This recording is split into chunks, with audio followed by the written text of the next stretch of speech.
welcome to another episode of Success with Saneness. I know when people hear that, they're like, okay, Myra's down one of her rabbit holes on calmness and balance and mindfulness. Listen, it's important. It's important. I'm confident we can obtain success with our bodies, our minds, our spirits intact, right? Along this journey. So I am super, super excited to have my guest with me today, Miss Selena. Selena and I met through some summer work that I started doing with the leadership development. If you follow me over on LinkedIn, you see in the summer, I'm all about the high school students during that time and just became a wonderful friend. She has done some work with my community of mavens on helping us get a better handle on our mindfulness and just actions throughout that day. Really, one of the things, Selena, I remember most you saying is to be aware of yourself. And I was like, well, do Lord, isn't that something? Like, be aware of you.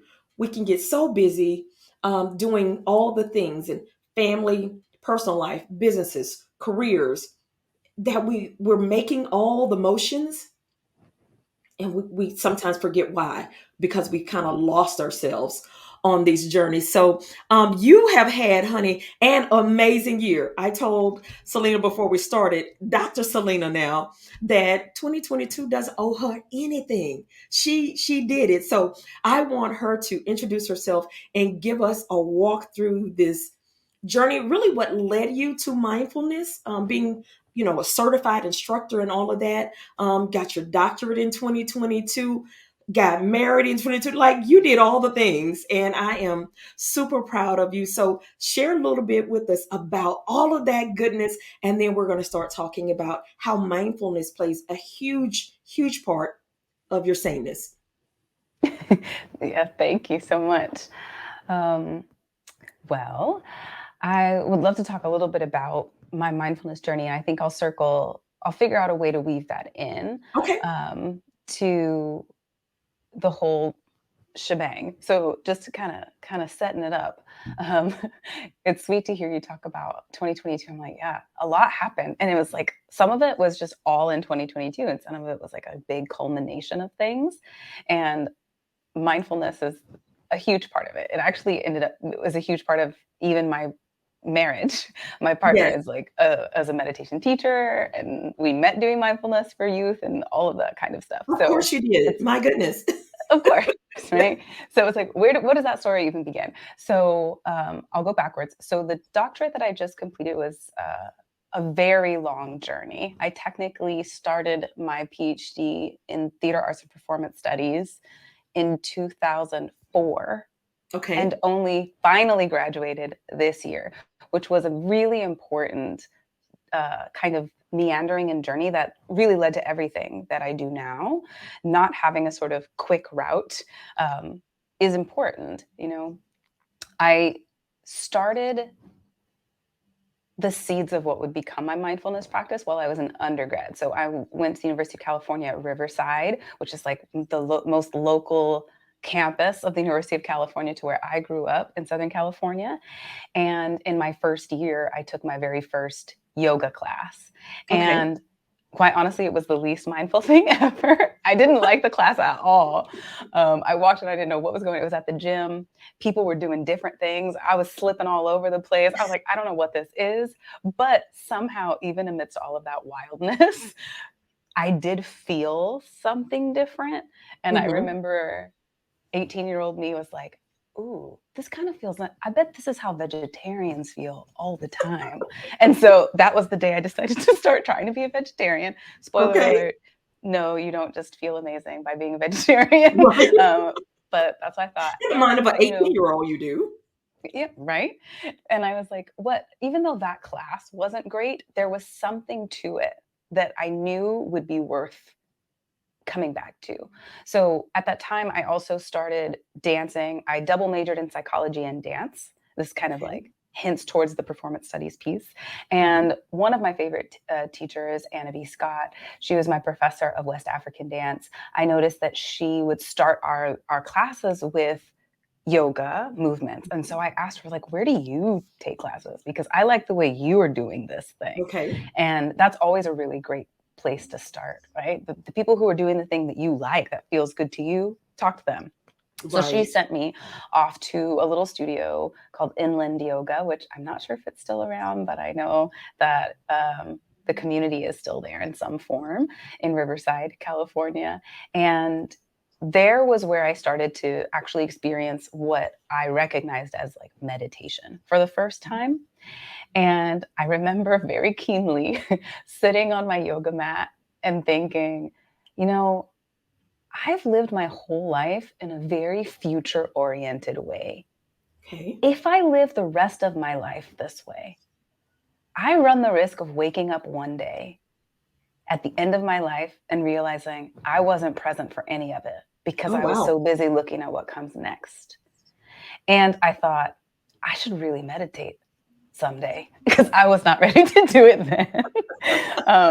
And that's because I still really thought that meditation meant the experience of emptying your mind. And I'm like, Mm. I got too many thoughts. I don't have time for this right now. So that was how I was defining it.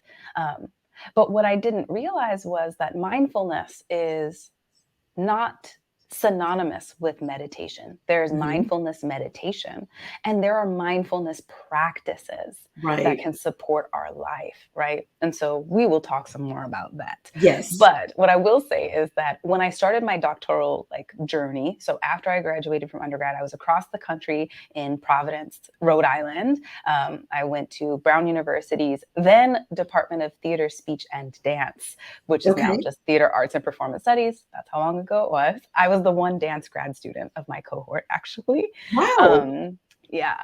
And I remember, going through a heartbreak at the time and sitting, I had my own little practice. So I took the yoga that I had learned as an undergrad and just kind of did what I liked, what felt good to me in my Hmm. room. And so I would lead myself through the things that I liked. And then I would just sit Okay. and feel my emotions. At this time, literally, it meant crying because I was heartbroken. And I would Okay. just sit and cry until the tears stopped. Hmm. And there would be this clear sensation that was just like, everything's going to be fine. It was just Yeah. like this moment of stillness. And that's how I knew I was done with my little sit. And then I would journal. That was my practice. Okay. And it wasn't until many years later that I learned that actually what I was doing was mindfulness of emotions. I And love so that. even though it wasn't like my definition of what I thought a meditation was, it was a Hmm. mindfulness practice. It was Right. checking in, noticing what emotion was present, where it was in my body, and watching it move and shift. Because, Hmm. spoiler alert, all things move and shift, nothing is stagnant. Right. Um, and so that is one practice of doing that. And that kind of just arose naturally out of my own sense of trying to take care of my own tender heart at the time. Wow. So I that love was it. really where the mindfulness practice kind of started. I love that. I love that it doesn't have to be this huge dynamic 10-step thing, right? It's Right, what right. does your heart, your spirit need? And you have the power. We're going to give you some tools and strategies during this session to implement it for you. That's the whole thought around the balance rhythm. It's what works for you. What do you need? And even for that, for us as individuals, that even changes. What I needed in January is a different thing than I need right now at the end of, the next year. It evolves. We are people that are always evolving. And I think if we can be more flexible, shoots, just with ourselves, forget everybody else, just be more flexible with ourselves, then we can start at least ushering in things that help us heal, that help us just enjoy the journey more. That's, I'm about it. I'm about some more joy. I have a lot, but I have room for more. We're going to keep That's going. right. That's So tell right. me about how you met your new hubby, because you're still honeymooning, and all of that. How did that tie in? Because when we briefly talked about it before, I was like, of course it happened this way. Like, this is the perfect story and journey for her just wonderful life. Like, this totally makes sense. Thank you. So, yes, okay. So on Martin Luther King Day of 2020, so this is Mhm. January 2020, Okay. I was renting a yoga space to do a class, a workshop. You know, my previous job, I used to travel a lot. So Mhm. when I would teach yoga, I would often just do drop-in workshops when I was in town. At Okay. this space where I happened to be holding my class, I noticed on the bulletin board this flyer of like a teenage Black girl meditating. Okay. And I stopped in my tracks and got goosebumps all over. Wow. And I was like, I want to be a part of that. Right. This was a flyer for an incredible org known as IBME, or Inward Bound Mindfulness Education. And they are dedicated 100% to supporting youth and the people who love them through mindfulness programming. Their real bread and butter is like the thing that they do the best is in the summer, they do mindfulness retreats for teens. Oh, These are a little wow. bit different than mindfulness retreats that adults will go on. They're not silent retreats in the same way. They really specialize at IBM in relational mindfulness. And that's super Okay. important because it kind of plays into the story. So Okay. I saw this flyer. I got goosebumps. I said, look, I need to be a part of that. I would love to be doing that work. And, you Mhm. know, the work that Myra and I were both doing at the other org where we do summer work, when I would do my leadership component, I would always weave in mindfulness because that's just the way I move through the world. And Right. so I saw this flyer and I was like, wait, I can just help with the mindfulness part. I can just do that with the teens and teens of color at that. Right. 100%. Count me in. And so I um, actually shortly after that was off on another bit of travel for my previous job. A little something happened in March of 2020 that you might guess Right. what it was. And so when I promptly Unmindfulness. right, I promptly returned to New York, back where which is where my home base was at the time, and started what would be a long time of not leaving, but immediately went to IBME's website and figured out how can I become a mentor, do something, volunteer, be a part of this org. So I got on their mailing list. That summer, a position became available that I applied for. And although I did not get that position, at the time, IBME was about to launch a brand new initiative to support communities of color. And so they invited me to be a part of like these plenary meetings and see if I'd want to do that. And at the very first Zoom meeting there, I met incredible human beings, all of Right. whom doing amazing work in the world. And one of them happened to be my now partner. His name is Enrique Collazo, who at the time was a mindfulness director at a high school in Oakland, Okay. California. So in the Zoom room, like I sent him a little private message. I'm like, hey, you have my dream job. And instead of saying hi or anything, he just sent me a link to this org called, There at you the go. time, yeah, at the time it was a mindfulness director initiative. It is WholeSchool Mindfulness. And this Okay. is super important too, because I immediately went to their website and got on their mailing list. Okay. And a year later, I left the org that you and I had worked at together. Mhm. And that org was looking for a director of mindfulness director selection, which is kind of a redundant statement. But Okay. in other words, a hiring person to find their Okay. mindfulness directors. And I applied for and got that position. Okay. And over time, we kind of shifted our model. And now I'm one of the leading teammates who run the org at WholeSchool Mindfulness. As Love I it. was getting that job, Enrique was leaving his work because he works for an amazing org called Challenge Day that does a lot of the kind of work that we used to do in the summertime, but Okay. he does it all year long. He goes to schools Gotcha. and does some amazing leadership work. And so he left that us to go work for Challenge Day full time, which he had been doing part time at that point. But there was one in person kind of gathering. And the team at Whole School Mindfulness said, look, you have a whole year's worth of experience. We'd love for you to still come be a part of this in person training to meet the new mindfulness directors and the new staff. And so we actually got to see each other in person for the first time after just kind of doing work together online Okay. for a little under a year. And yeah, the rest is pretty much history. Once I saw him in person, I think it took about a day of me pretending I wasn't interested, and then I Right. was all in. um, and so, yeah, about one day shy of a year anniversary of what would have been the anniversary of our first date, we got married.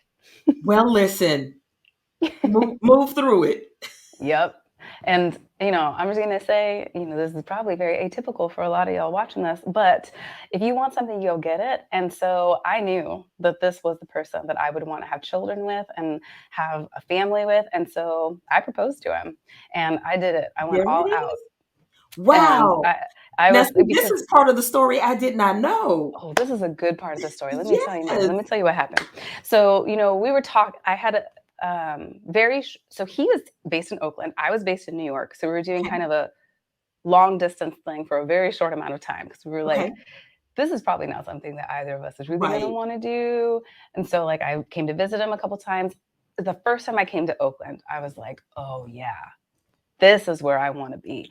It's amazing. There's just so much community here, so much to do. There's nature. It's a wonderful place to be. And so I was like, all right, cool. I'm down to move out here. And so as I moved out here and we were talking about marriage, and he's a very casual kind of guy. And Hmm. so he almost very casually asked me to marry him while like in his sweats, kneeling at the side of the bed. And I was like, please stop what you're doing. And and he was like, well, I mean, if you want it done right, and I was like, if I want it done right, I I, could do it I myself. I do want it done right. Well, in that case, I completely surprised him because for my graduation gift to myself, I had lots of hotel points and miles from the previous job I had with lots of travel. And Hmm. so many months prior to my actual commencement, I booked a stay at the W in the Maldives, Oh, which nice. was like my once in a lifetime experience Right. dream trip.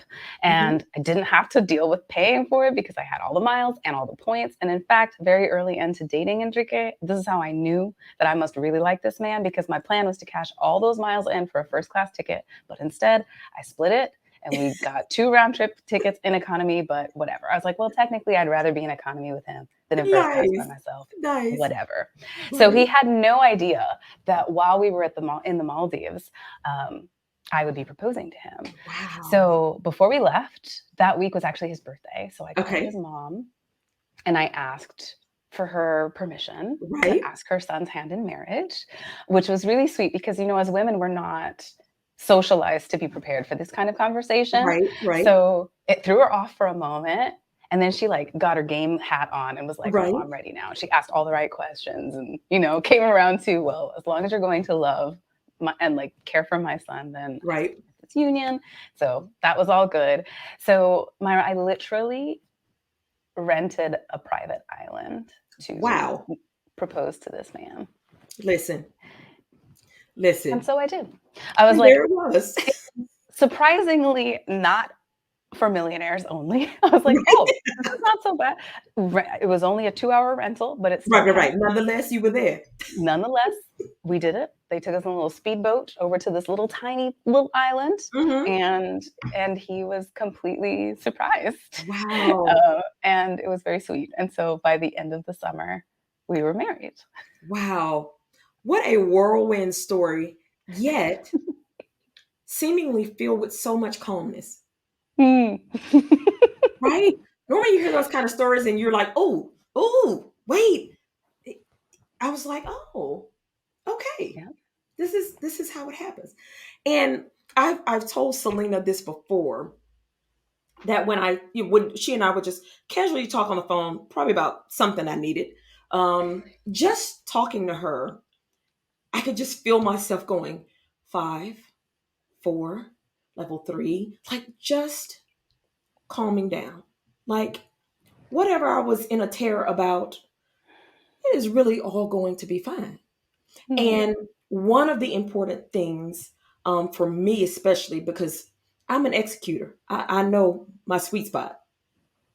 I have had to be very intentional to make sure that I have the tools to downshift when I need to, or hell, when I just desire to. Okay. Just today, I want to do it. I can do it today. so that when I have now evolved to this series of success with saneness, that I'm living it before I'm sharing it, Hmm. which is super important to me. Super important that I'm an authentic leader of what I'm asking predominantly women to also dig deep into themselves and to do for themselves. And one of the things I know about kind of the practice of mindfulness is once you know it, there's almost nothing that you will let get in the way of it Hmm. for an extended period of time. Maybe you get off for a day, couple of days, but even once you know this type of practice, it taps you on the shoulder. Where are you going? You're going too fast. You're doing too much. Let's bring this down a notch. And so I can literally feel that physically in my body, that my body's going, Maven Miara, what we doing? Where are we trying to go? And I'm like, you know what? Nowhere. Let me calm down. And I think for me, that biggest mindset shift was that it was all really going to be okay. You said that at the top of the episode. It's Hmm. going to be okay. I just think somehow in our, our raising and being brought up, spoken and unspoken, we, especially those of us that are high achieving women, which is who this podcast is really geared for. um we're always kind of future looking, like you said. What's the next 5 steps? What is the 3-year goal, the 5-year goal? And there's nothing wrong with having those types of thoughts and exercises and things to do, but you can't stay there. Yeah. You've got to know that you're safe to be present, no matter what that looks like. That could be a challenging day, that could be a death you're dealing with, a loss of a friendship, or heartbreak. Whatever it is, you have the strength to be present, to manage or not whatever it is you need to do. So I love how your journey, as you were talking, I could kind of see you weaving through that journey, really has brought you to a place that you desired for yourself. Okay. And that, listen to me, high achieving women, we can't just write it down and it happened in those steps. It's not how it works. Otherwise, why would we need faith if all we had to do was just write it down and it happened exactly as we wrote it? Why would we need faith? Why would we need belief in anything higher or bigger than ourselves if we could just handle it that way? So I want you to share with those that'll be listening to this, thinking, obviously this works for Dr. Selena. Obviously this works for Maven Miara, but there is no way that something like this could work for me because I'm a mother, I'm a wife, I'm in school, I have a full-time job, the list can go on and on and on.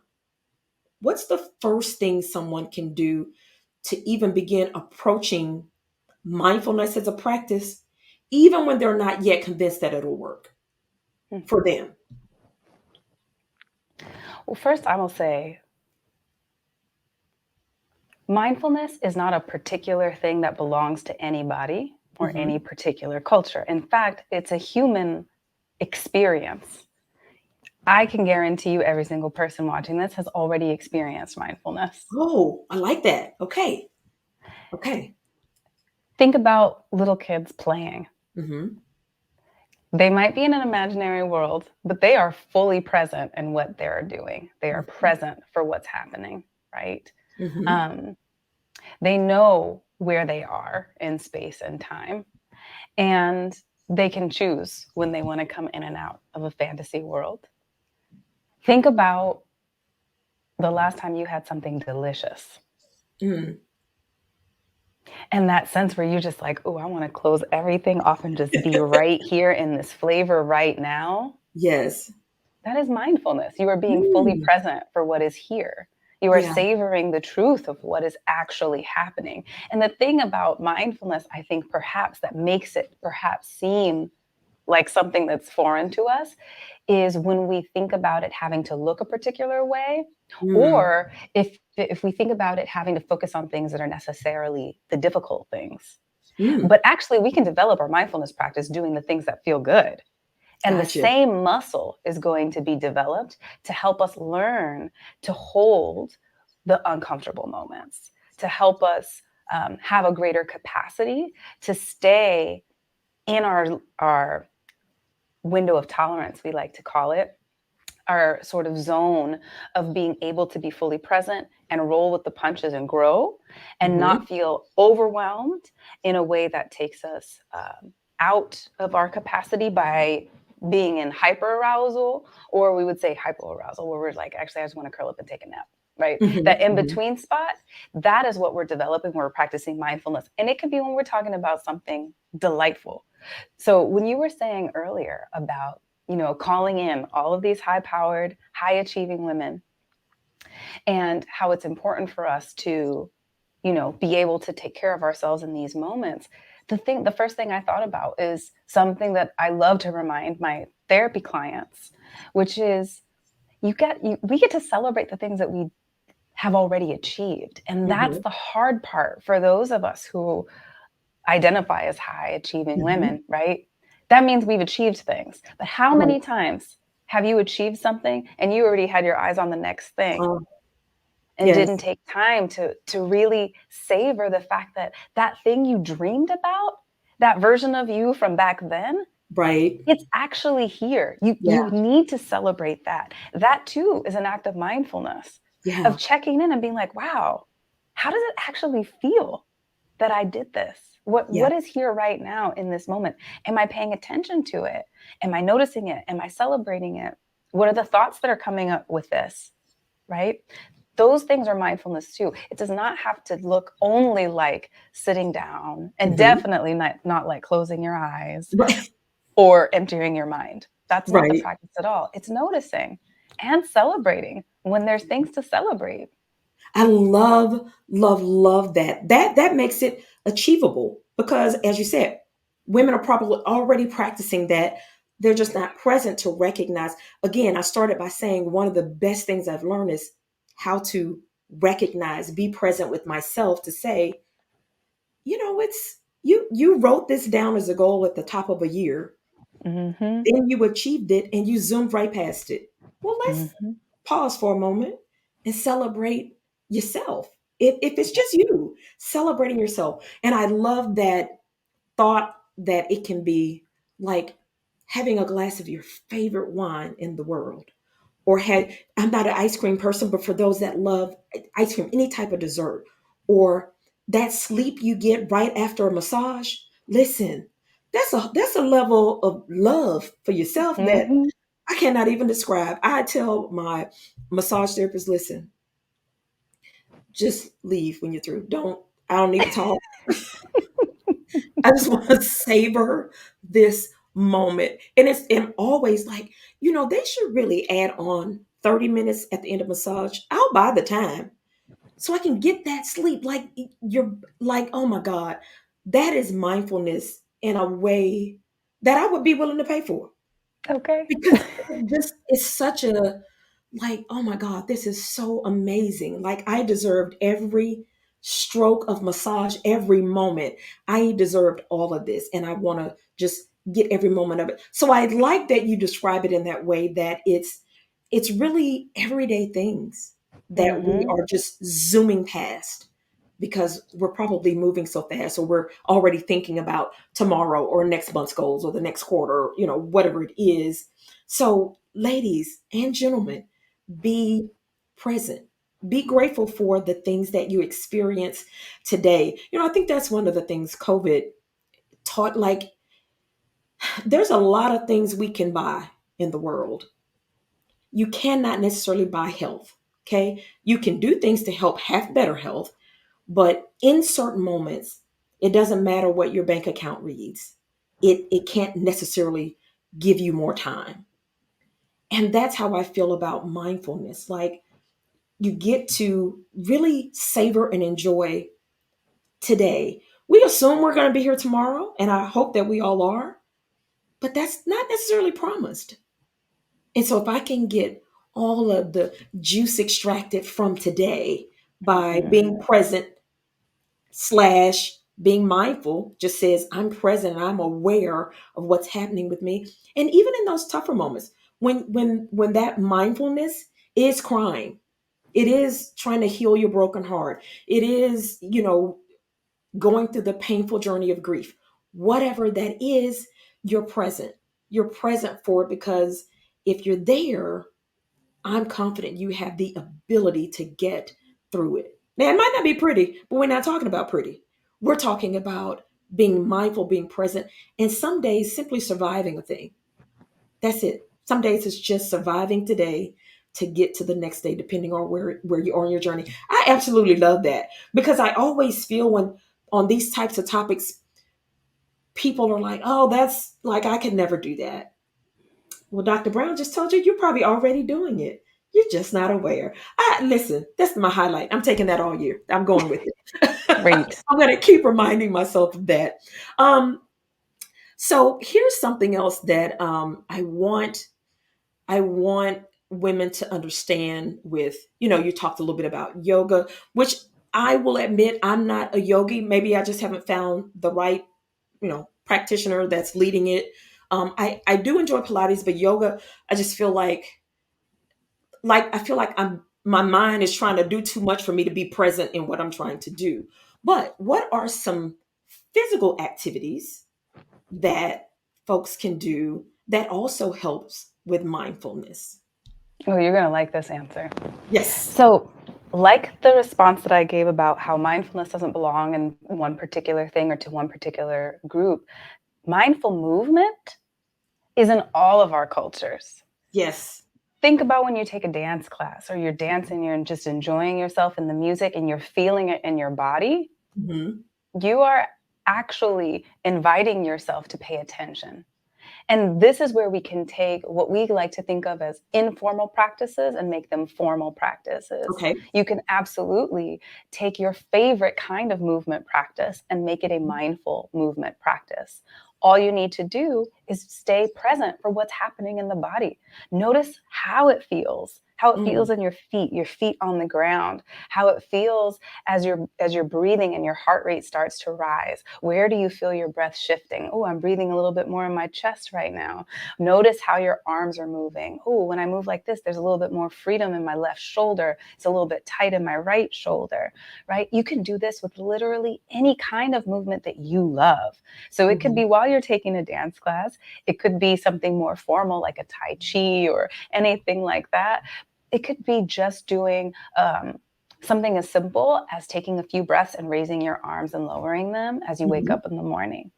As Yeah. long as you are paying attention to what is happening in the moment, it can absolutely be considered a mindfulness practice and a practice of mindful movement. To make a bonus for it, though, in addition to noticing what's happening in the body, Hmm. notice how it's impacting your emotions, your mood. What thoughts are floating in and out of your mind as you're doing this dancing? Oh, there's a memory of that time I was on the beach. And then, oh, here I am, I'm back right now feeling this, or dancing right here with the person who's with me. What is happening? And so that is a really important piece, kind of why I say that the goal is not to empty your mind. Hmm. Mindfulness of thoughts is a practice Okay. because, and I think that we can all maybe identify with this as well. I know that I've had the experience where there are thoughts that just feel like I am always having the same thought over and Hmm. over and over again, and it's just not going anywhere. Hmm. When you can step back and observe that thought and see it as a pattern, be like, oh, that's that thought again. And you're no longer feeling like you're swimming and surrounded in that thought, you're shifting your ability to be with a closed view of this is everything that it is, to Hmm. stepping back and having a mindful view, which is, oh, this is just a thought. This is just a part of that pattern. It's not all that's here. Okay. That is mindfulness in action in a way that will change the quality of our lives and the ways that we experience ourselves moving through our lives. I listen. 2023, I'm gonna be together because just the reminders of mindfulness is so much about being present. One of the things I have definitely incorporated from working with you in my morning routine is just sitting still. Now look, I mean, I could just start with 30 seconds. I was like, look, that's okay. That's enough. We got stuff to do. Now I can stay much longer. And in that stillness, um, what I'm intentional not to do is ask, I believe in Jesus, my God, for anything. I don't want to be still and be like, okay, well, Jesus, remember I asked for that. I'm always intentional not to ask for anything. But the most important thing I focus on is what's happening with my body. You know, is my shoulder still hurting from my strength training class 2 days before? Like, what's going on with that? What's happening with my body? And how am I feeling, physically feeling and spiritually feeling? And then the last part is listening for what I need to do today for someone else, for someone else. Yeah, that's That beautiful. is part of my morning routine. And if I, for some reason, you know, fool myself into thinking I can look at this one text message on my phone when I wake up and just reply to that, it, and then an hour later I'm on Instagram and the foolishness, right? Then by about 11 o'clock, I feel it. It's like, oh, like why am again recognizing what I'm feeling? Why am I feeling that kind of urgency? And I'm like, ooh, I skipped my whole practice this morning. So right then, I can hit reset and get my moment to be present, to be quiet, to be still. So I want women to embrace this as this is something for you. It doesn't have to be some big grand thing that your sister's doing, your cousin's doing. What do you need? And just do that part. Hmm. You know, since you mentioned like your faith, I want to say a little bit about, for those who are watching who also happen to have a prayer practice. Hmm. There are a couple of ways that I have heard and I have found that that a sort of quiet time of meditation in whatever form that means, Hmm. checking in with yourself, it could be a mindfulness practice, can pair really well with prayer. Okay. I've heard some people say that prayer is where they ask the question and meditation is where they receive the answer. Oh, I love that.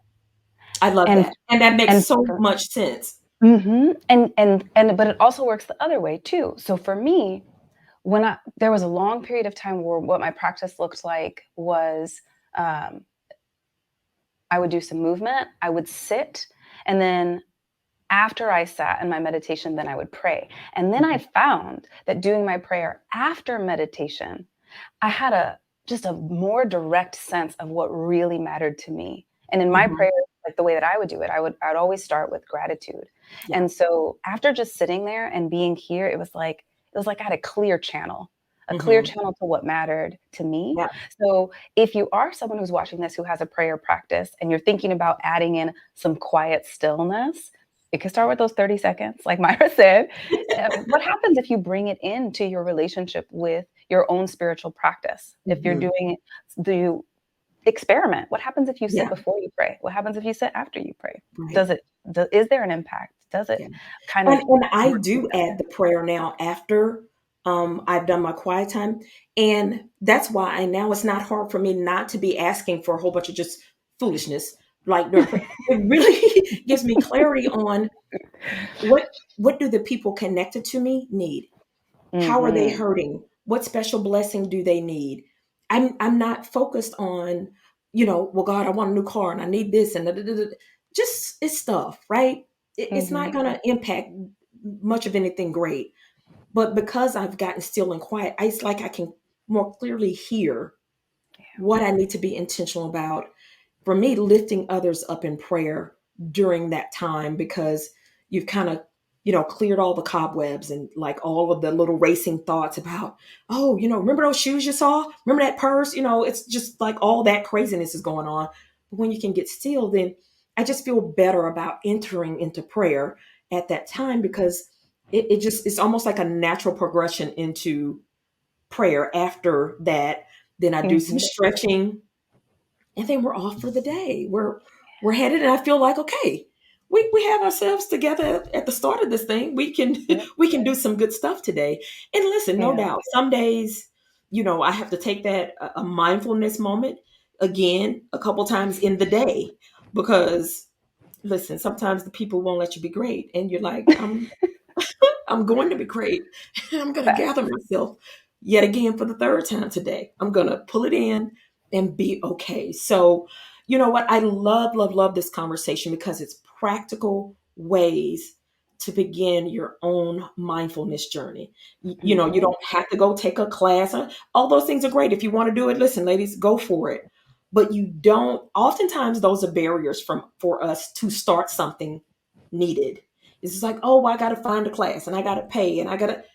You don't have to do any of that. You can just be more aware of what's happening with you in your body and be mindful of that. And how are you reacting from that? What are you doing with what your body, your spirit is telling you for today? Not Mm-hmm. tomorrow, just absolutely today. Listen, this is why, girl, we could talk for hours. This is why I always love these conversations, because I'm always, it's like my mindfulness cup gets refilled to be like, Myra, you can go a little deeper in this. You can do better with this. Like, there's more room to keep improving in this area. So as we begin to wrap up, I want you to share one or two strategies with the listeners on a couple of ways. It could be, something that you've already talked about and you kind of recap it. One or two ways that they can begin being more aware. We're equating awareness to mindfulness, right?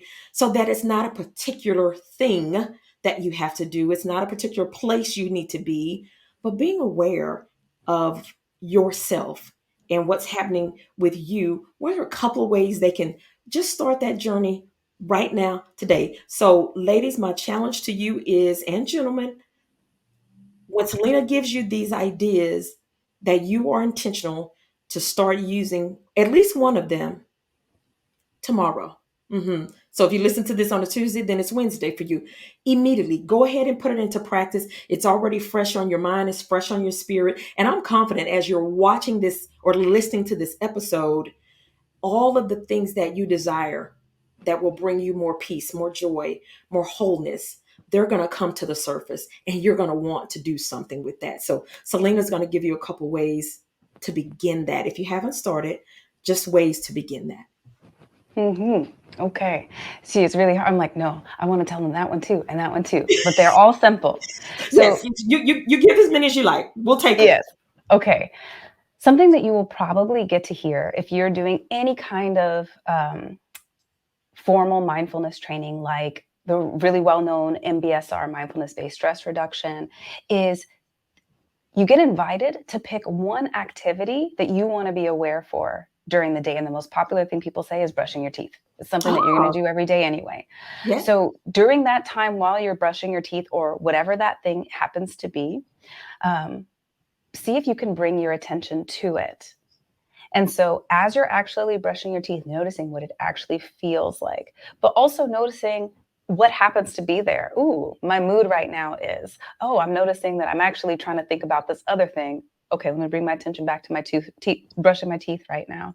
Mhm. And the secret about what really matters and why I say the goal is not to empty your mind is the power is what happens in the moment you remember. So in the moment that you notice that you're off thinking about something else and you're supposed to be paying attention to your toothbrushing, how do you treat yourself in that moment? Mm. Bring as much kindness to the remembering as possible because that's the practice. Ah. That's where the muscle gets developed. It's not, oh, look, my mind didn't wander at all the whole time I brushed my teeth. Mm-mm. How do you treat yourself when you realize you got lost in thought about the thing that you have coming up in an hour, but you remembered, oh, wait, I'm supposed to be brushing my teeth, right? Mm-hmm. So noticing that is the practice. That's the Mm-hmm. practice, whether it's a formal sitting on the floor practice or sitting in a chair practice or any other kind of practice or doing it brushing your teeth. So one way you can try is pick something you do every day Okay. and set an intention for yourself to just be present for that one thing that you do every day. I love My it. favorite one that I recently heard from some friends of mine is to bring their attention to the very first sip of water they have in the morning. Oh, And that is right now my favorite daily yes. thing because I don't know if you get this experience, but after not drinking water all night, the first time I have water, it's like it has that. I don't know if you remember those old Pepto-Bismol commercials where it like coats the tummy, right? Right. That's how that feels. And it actually feels so good to bring my attention to it. And that's like one of those 30-second practices, Oh right? yeah. It's not, you don't need 5 minutes, you don't need 2 minutes for it. Yeah. So pick something simple that you know you do every day that it might be fun, interesting, or feel good to just be present for. So Yeah. that's one easy thing. I love Just that. I'm yeah. going to go with the water. Okay, good. And then if you're feeling adventurous and you want to try to bring a more formal practice that still doesn't mean sitting aside 10, 15, 20 minutes to sit down and close your Mhm. eyes, here are two. First, I'm going to give you a 5 senses check-in. So you can do this literally as soon as you're done with watching this video. If you want, you could do it at any time where you can just take a pause and check in with each of your senses. Can you notice something that hadn't caught your eye yet, even in your own room that you happen to be in? Is there something you hadn't noticed yet today? So check in with your sense of sight. Notice what are the scents that you can detect in the air in the moment. Mhm. Notice what are the sounds that you can hear. And maybe you can play a game like, what's the closest sound I can hear? What's the furthest sound I can hear? What's a sound I didn't realize was in the background, but I just hadn't paid attention to? Right? Notice what's happening in your body physically. What are you feeling? The easiest thing for me is to pay attention where are the points of contact, like between my body and the chair right now, Mhm. or where my body is in contact with itself, where my legs are crossed. That Mhm. could be the sense of touch. And then for taste, is there any like lingering flavors? Did you have something delicious that you're like, oh, I can still taste that? Mhm. Check in with your 5 senses. That is absolutely a sustainable mindfulness practice that will have an impact if you want to give that one a go. So that one takes just a little bit more intentionality. And then Okay. the last one, since I mentioned the most delicious things that you can imagine, mindfulness of eating is a formal practice. This is a practice that people do as their formal mindfulness practice I and was going to say I know a meditation. lot of people that do that. Yes. And there are many ways to do it. If it Mhm. feels like something you're like, oh, yes, I like that one. That's the one I want to do. Then I'm going to invite you to layer in something that some of my friends I've heard lead that really changed the game for me. So obviously, you're going to be paying attention to your sense of taste. You're going to be paying attention to all the tingles you feel and how delightful it is. What happens when you also start to think about where this delicious thing came from? Mm. How did it arrive in your hands? How did it arrive at the place where you got it from? Can you trace it all the way back to where it started in the land? What land was that? And Mhm. this is a sort of practice that helps us build a sense of connection and perhaps gratitude. And who knows what else will spark for you. So, those are a couple more formal ways to include mindfulness, but it literally can start with one breath. The Wow. first thing you have to drink in the morning, or seeing if you can figure out when you wake up. There's this long, old standing kind of like a question is, did you fall asleep on an in breath or an out breath? Did you wake up on an Wow. in breath or an out breath? It can be as simple as that. I love it. I love it. Listen, already I'm like, I can do this. This is going to be You good. can. You I already love are it. doing it, Myra. Yeah, I really like the one with the water because I'm very intentional. Have water in the morning, and I know it's supposed to be like room temperature, but I like mine just a little bit cool because as I'm Mm-hmm. drinking it, like I feel or imagine at least like my insides are cooling down. Like Yes. oh, I'm being refreshed for today. Like water is life. Like I just feel so to focus on that. Yes, I shall send you a note on how successful I am. Please do. I love it. Well, listen, I am absolutely honored and just so happy for you, proud of you, thankful for you. And just last year could not have happened to a better woman with you're getting your PhD and marrying the love of your life, all of those wonderful, sweet, and savory things. Some of those, your PhD, a longer journey, your love connection, or shorter journey. Listen, all that just listen, that's a whole nother podcast on how Mm-hmm. life can present itself in short and long versions of the things that we're asking for. And I think sometimes that's the fear we don't go after certain things. Like, well, how long is it going to take? And how long? Maybe it's going to be too long, but you never know. You just never know how it's going to show up. So, Dr. Selena, I will put in the notes under this episode all the ways they can connect with you. Are you still doing virtual sessions and practices? I am. So anybody who is living in the state of New York Okay. qualifies for me to be able to work with them at this Okay. time. Okay, very good. And I definitely have followers from New York area, so Great. they will get that. I can't wait until you're global and we can connect with you in that way anywhere, no matter where we are. But listen, I am mighty grateful for you. I'm looking forward to staying connected. And we might just have to do a bonus episode later in the year so we can just check in with folks, see how they're using this mindfulness and what have they seen as growth and betterment in their lives from just And what have being they present. celebrated along the way? Yes. Yes. I love that one. I'm going to put that in my email newsletter and start reminding women to celebrate your wins. Don't Mm-hmm. forget those. Don't zoom past them. Again, especially for those that identify as high achieving, because we be women on the move. But listen, being Mm-hmm. present and saying, you know what? I did that. I wrote that down and I achieved it. Okay, we did the thing. So, listen, thank you so very much. I am absolutely honored. I appreciate you and love you very much. Thank you. Bye bye.